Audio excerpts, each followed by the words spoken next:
Dignidad is a refusal to let anyone, including the people that love you and the people that you love, write a story about you that is not true. Remember that Western individualism tells us that a boundary is a clean line. We draw it, we hold it, and people respect it. And then we move forward, we have our best life. That is the version that is on Instagram with a nice font. But the reality is not that for us. That is not what we experience as first gens, as Latinas.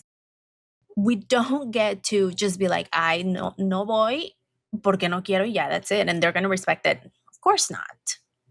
We live in the chasm. We live in the space between the world we came from and the world we're building. Between the family that loves us and the family that limits us. Y a veces, those people are in the same room. By the end of this episode, you're going to have permission to stop measuring your boundary against somebody else's. Sabrosura,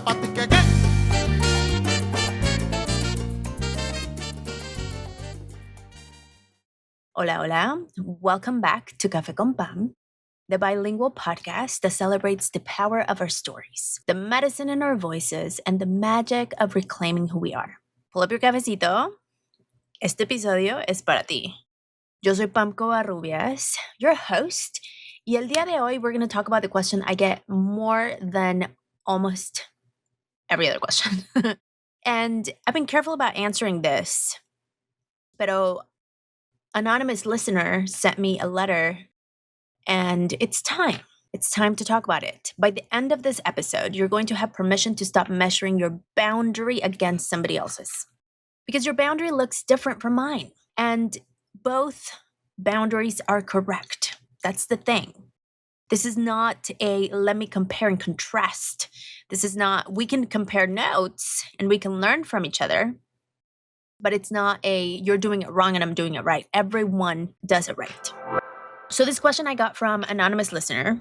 Of course, I want to honor the fact that they asked to remain anonymous. I am going to read, though, what was written in the letter. Her writing, like her words, were so poignant that I felt them when I read them. Anonymous said, "How do you break free from your family? I know that might sound contradictory, especially in Latin culture where family is everything. But what happens when those same family expectations begin to hold you back?" One thing that anonymous listener shared in her letter was also that family told her networking events were inappropriate. She heard the word puta being used to describe her ambition. She shared about wanting to go out of state for college and being asked what for. And now she has a big title. She climbed the ladder, and there's still this feeling of guilt. I want us all to ground ourselves in that truth and that reality of having this kind of like double life in a way, because you're still a daughter the moment you cross the door to your parents' house, but then you leave, you get in your car or on the plane, or you arrive at your office and you're the boss. And so I want us all to recognize that truth that we exist with and whatever that truth looks for you. No? And I'll start with sharing a story about me. When I was 19 years old, I moved to the US. I didn't know how anything worked. Truly, I was just like, I was born here. I guess I have rights to go to college here. That's all I knew. And so my mom's brother lived in a tiny town in the Midwest. And he said, you know what, there's a college here. If she wants to come, she can be here with us. Because years before, when we were in LA, they came to our house and we gave them posada, no? So that was, I think, his way of saying my turn to pay back. I was like, sure, whatever. I didn't know anything. I didn't know about like divisions in college. I didn't know about FAFSA. I didn't know about scholarships. I didn't know about in-state tuition, out-of-state tuition. I didn't know any of that. I just knew that I could go to college. And I moved to the Midwest with my mom's brother, his wife, and my cousins. This was family. This is the people that I grew up with in Mexico City, the people that were supposed to be the bridge for me. And as someone with ambition, I was 19, but I knew I wanted to work at an office. I had worked at an office in Mexico City, and I was like, well, I'm just going to keep that path. I always wanted to work at a bank. That's for a whole other story. But I had this idea. So I found a job within a week of arriving, maybe 2. Y la tía could not fathom that I didn't find a job at a restaurant like her. Like, how dare you? You know, like, we come to work at restaurants. She couldn't hold that truth that I refused to, like, there's nothing wrong. I actually love hospitality. I think everyone needs to work at hospitality at some point in their life so they can value. Actually, most of my lessons come from the restaurant industry. But at that moment in my life, I was like, if I'm going to go to college, I'm going to work in an office. And it was hard. It was hard for her to kind of like be like, how dare you just got here and then you're working in an office already? And I obviously got paid better than minimum wage. I negotiated because I didn't negotiate. Let me not lie. I mean, kind of. But he offered me $1 more because I spoke Spanish. And he was like, I can offer you. And I'm like, of course. I mean, I'm not going to say no to that. And so that created some friction where I was living. And things started just shifting. The way that I was treated was shifting. Like, there was a car outside parked and I was made to take the bus. The majority of my audience is in the coast, but in the Midwest, taking the bus is not so much a thing. Because the majority of people, either you have cars or it's just the infrastructure is not super there. And so my friend, super generous, he was like, I'll pick you up and take you to work. It's fine. Like, it's not a big deal. It was a tiny town. Everything took 20 minutes to get everywhere. So it was fine. And then she started saying that why would he give me rides? The only way that he would give me rights to work is because I was sleeping with him. And, it was not a young woman thing to do to get rights from a man. What I realized at that moment is that a woman who moved freely in her world was a woman who had given something up to move that freely. And it paid me in some way. But at the same time, I had to make a decision for me because I would call my mom and like calls would also be monitored and like it was hard. And I was like, I can't just be crying every time I call my mom, who was like miles and miles away back in Mexico City. So I moved out. And of course, por azares del destino, I found 2 male roommates because that's just who I am. I just find the people and I don't care who you are.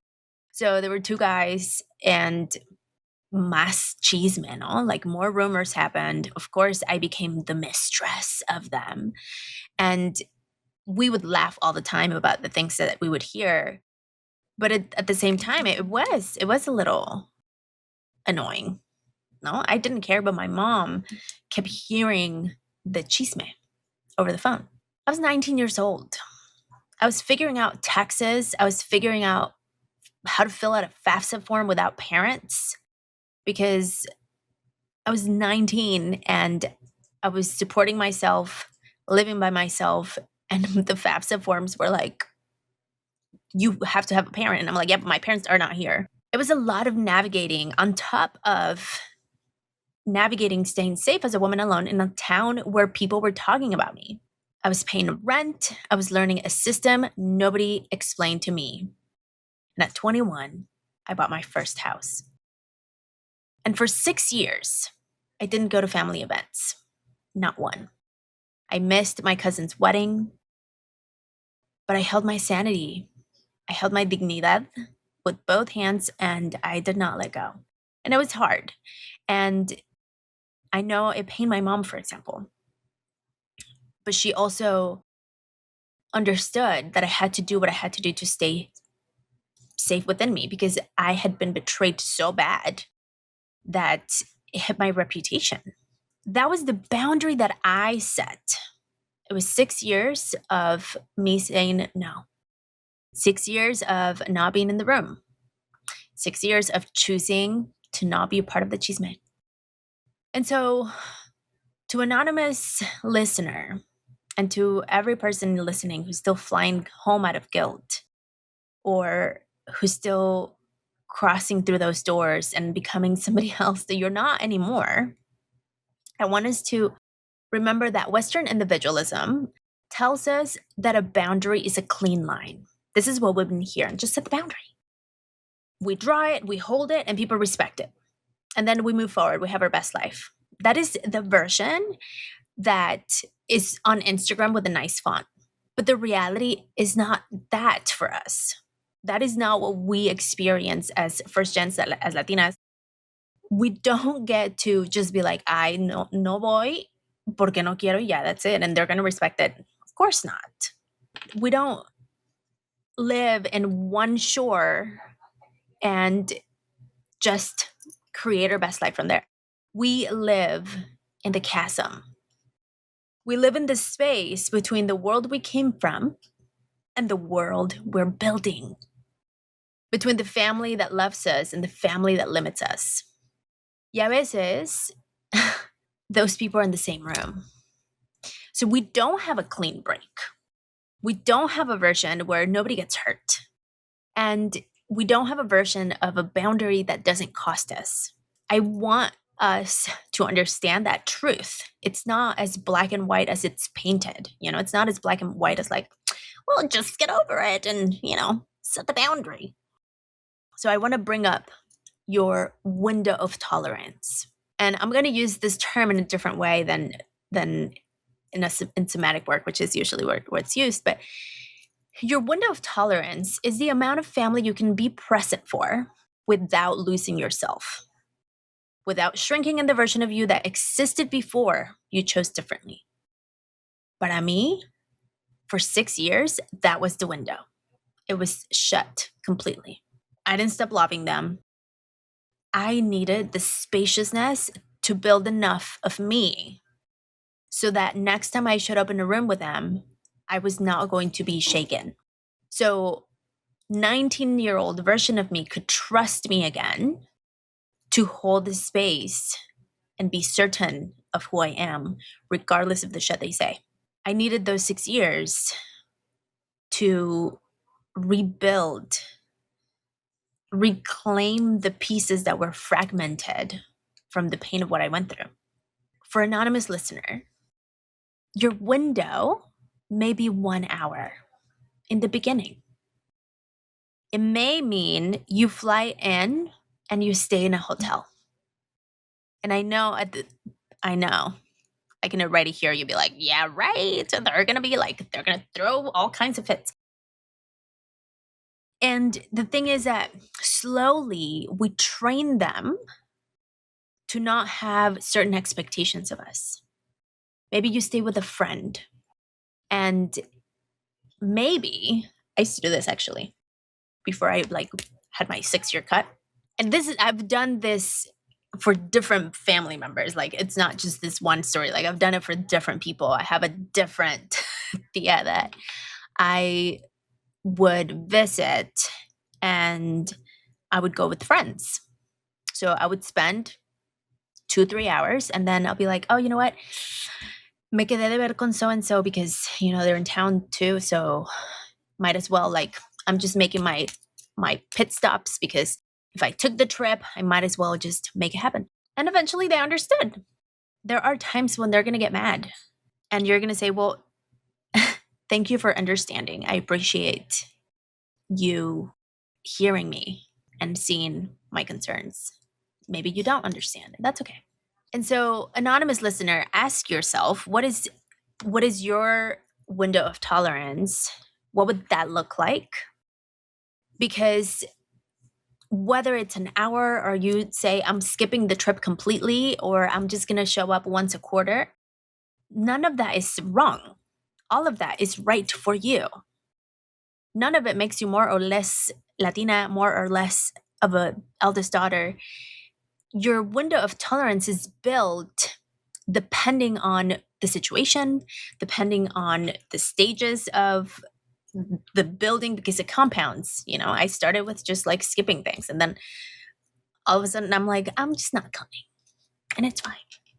Earlier I mentioned dignidad, no? And I want to talk about dignidad because that's a word that our culture gave us. Pero I think it forgot to teach us how to use it. We often hear, at least I hear all the time, like, mantén tu dignidad, no? Let's clarify that dignidad is not selfishness. Dignidad doesn't mean you abandon. Dignidad doesn't mean you choose yourself over your family and you become like the most selfish person. No. Dignidad is a refusal to let anyone, including the people that love you and the people that you love, write a story about you that is not true. La tía escribió una historia acerca de mí that wasn't true. The story that she wrote was that, and I'm using wrote hypothetically, no? Or like figuratively. She said that I was a woman who gave herself away for rides and for rent and for attention. And that my ambition was actually my body just being exchanged for access. But I refused that story. I refused it in a way that wasn't without confronting, because then that would mean that I'm proving something. I refused the story by leaving.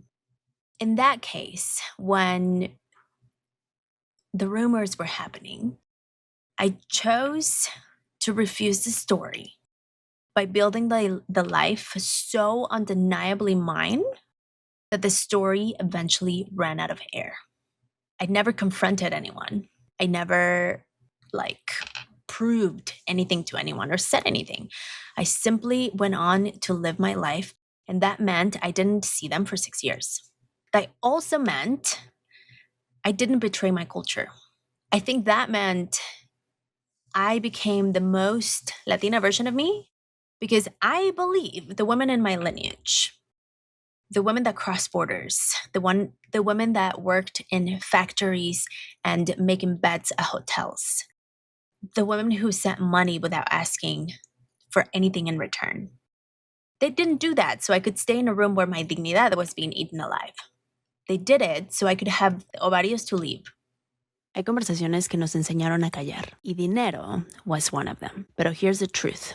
Tu dignidad financiera no debería depender de que traduzcas todo para tu mamá, tus tías, tu abuelita o quien sea. Savvy Ladies just made it easier than ever to get financial help en español. Their free helpline means your mama can ask a question without you having to translate shame, confusion, or whatever her comadre told her. Talleres, clases, consejos, todo completamente gratis y con el respeto que nuestras familias merecen. Porque libertad financiera no es lujo, es necesidad. So whether it's you or your mama who's ready to take that first step, go to savvyladies.org. That is SAVVYLADIES.org. Empieza hoy. La dignidad financiera no se pide, se reclama. Here's the thing. Latina families have been saving money forever. From reusing plastic containers for comida, folding up plastic bags under the sink, and diluting dish soap with water. The last thing we need is to pay fees to access our money, right? Pues, in case you didn't know, BMO customers have access to 40,000 fee-free ATMs across the United States. Plus, their BMO Smart Advantage checking account has no monthly maintenance fee. Learn more about how BMO can help by visiting bmo.com/checking. bmo.com/checking. Conditions apply. Accounts provided in the United States by BMO Bank, N.A. member FDIC. So, anonymous listener who may still have some fear about family hearing this, mira, they might listen to this. I mean, probably not, but what I invite you to ground yourself in is you have worked so hard to be where you are. You've moved states. You're building something real. And the guilt that followed you there is simply a reminder, but not proof. It's a reminder that the culture exists. It's a reminder that you were raised to believe that choosing yourself was the same as abandoning everyone else. But that is not true. So question the guilt. Because if the guilt is saying when you choose yourself, you don't choose them, I would disagree.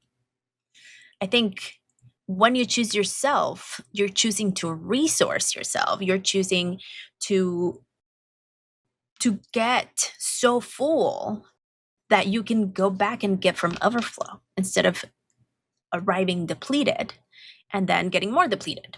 So the practical tool that I'll give you is for you to give yourself permission, because only you can give yourself permission.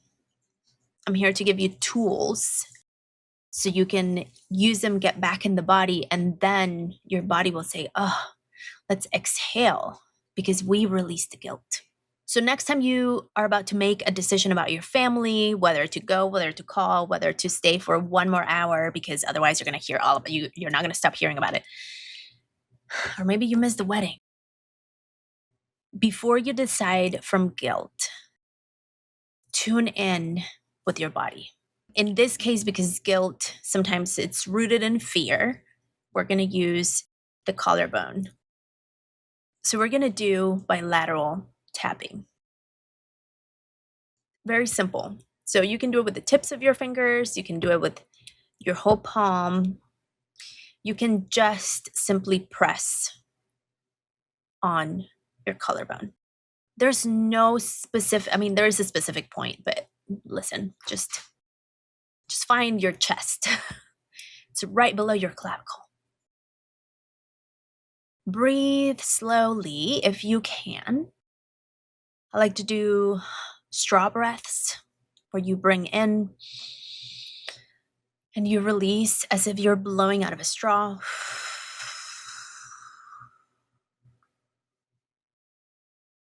And this is going to sound a little silly, but humor me here. Allow your body, tune into the guilt and see where you're carrying it. So talk to your body. Ask body, where are we carrying the guilt? You might feel a big weight on your chest. You might feel maybe a pinch in the shoulders. You might just feel a headache, whatever that shows up.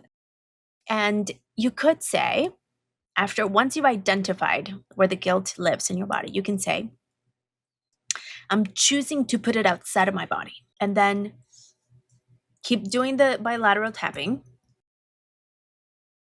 And literally imagine the weight, the temperature, whatever the pinch that you may be feeling outside in front of you, and witness it.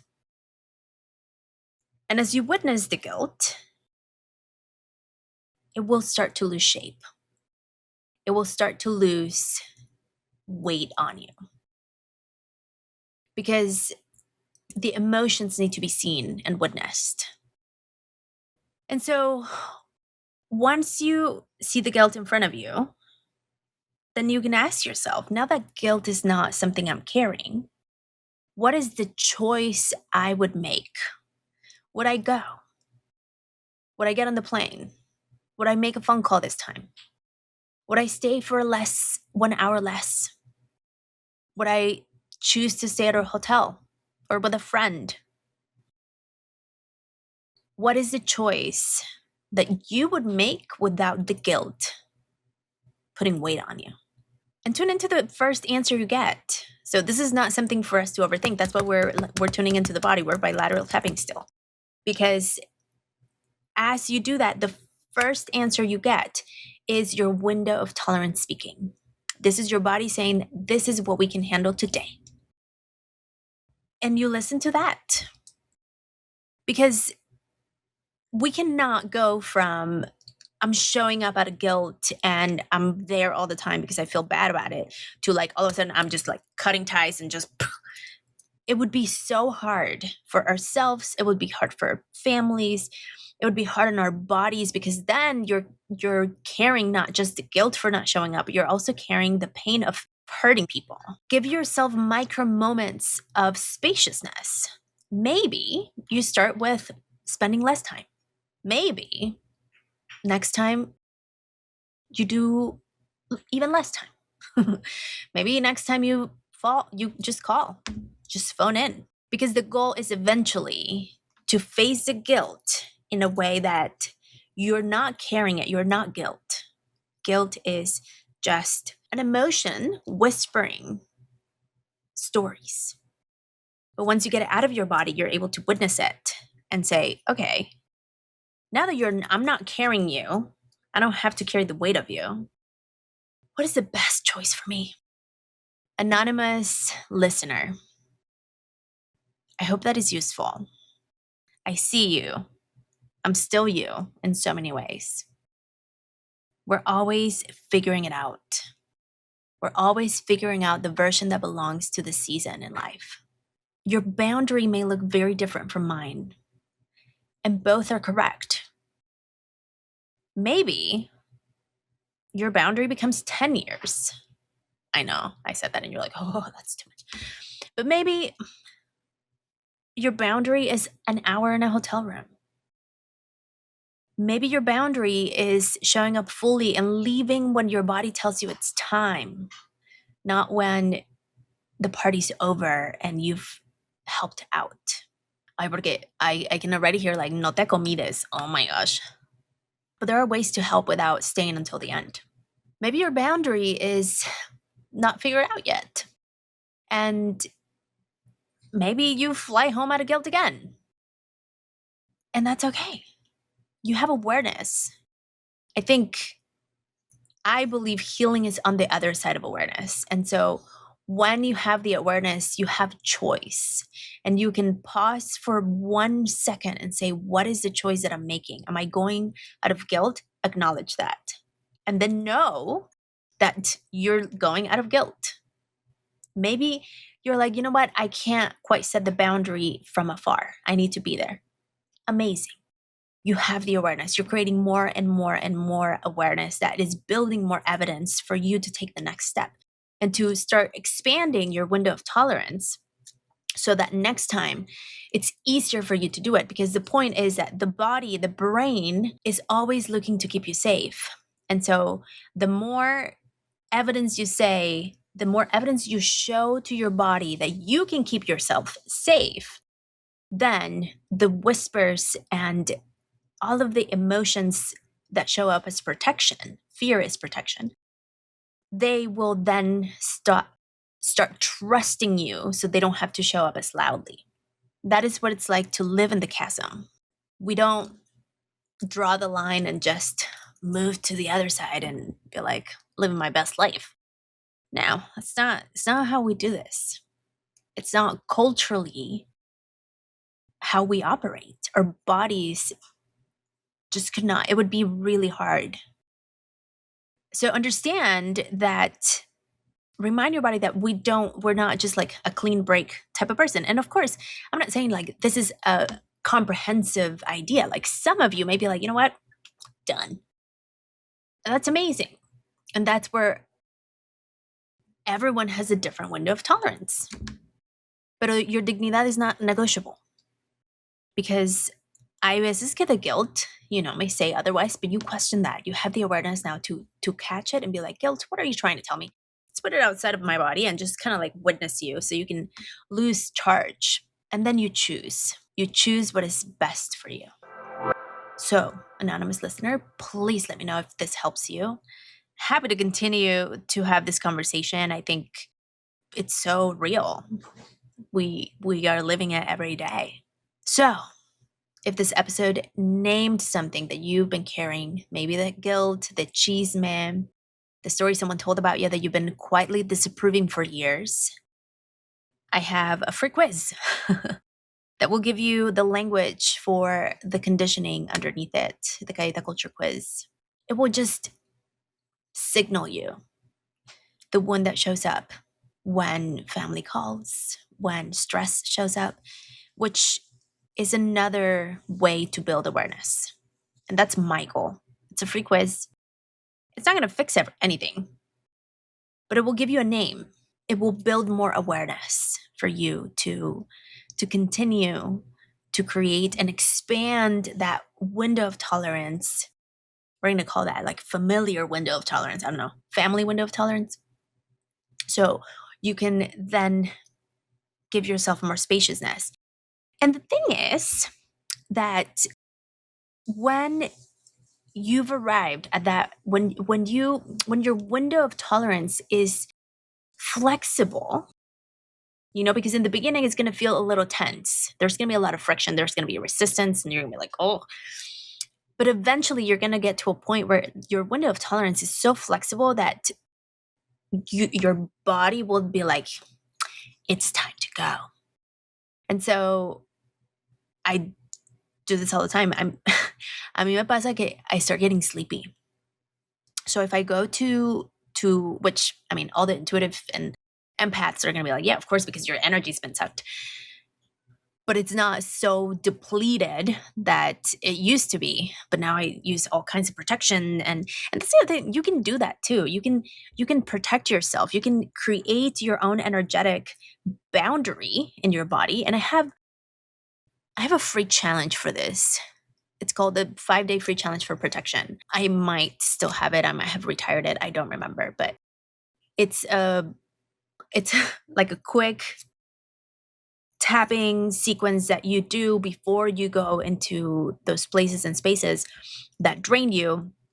And then you create this energetic bubble of protection so that as you are there, you are still guarded. Like, not guarded in a way that you're not approachable, but your energy is guarded. And it's one step. It's one step. So next time you're like, oh, you know what? I survived it.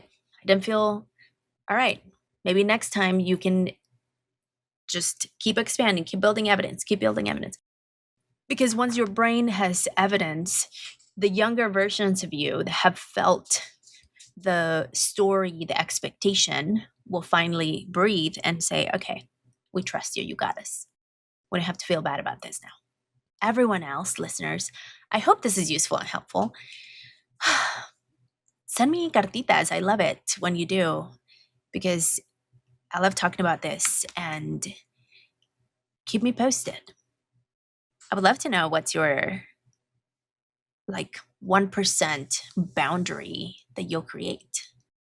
Maybe you're not going to get to a 6-year not talking to you yet, but maybe start with one tiny step.